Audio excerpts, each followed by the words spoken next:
Ang totoo ho niyan, Tay, nahihiyaw ako sa inyo.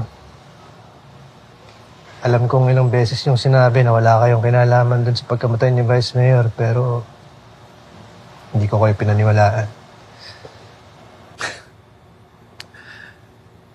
Alam mo, nakakatawa. Buong buhay ko, I thought it was Joaquin who's out to get me.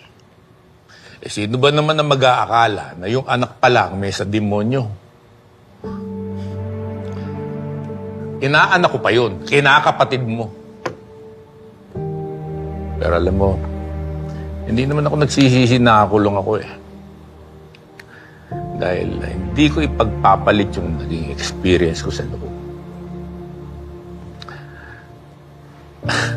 Alam mo ba na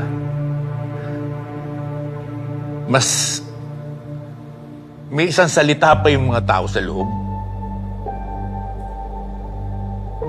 In a way, nagkaroon ako ng bagong perspective.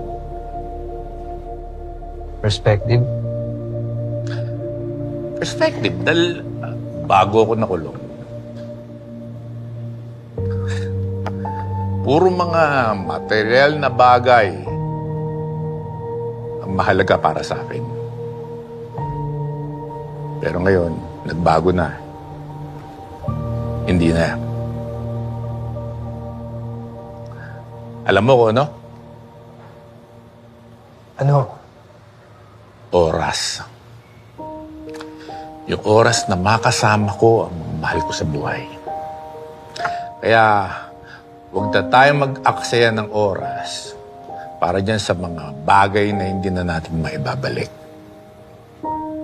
Ang isipin mo ay yung mga natutunan mo sa mga naging experience mo ngayon. At kung paano mo to i-apply sa mga susunod na mangyayari.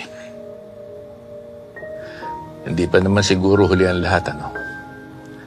Pwede pa tayong magsimula ulit.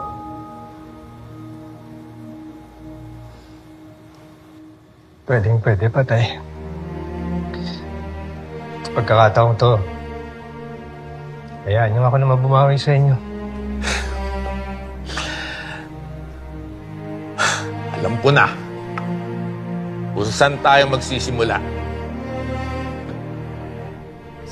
Saan? Panoorin natin yung mga pelikula ko. Eh, hindi mo pinapanood yung mga pelikula ko eh. Ano? Sige, Tay. Wala na rin naman akong gagawin eh. Ay, naalala ko nga pala. Alam mo, meron akong napanood nung nandun ako sa loob. Yung Green Bones.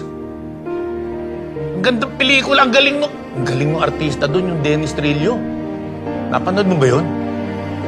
Tanga, Tay. Busy eh. Panoorin din natin yun. Halika na. Ang galing nun. Ang daming nakuhang award. Ang tindi ng artista.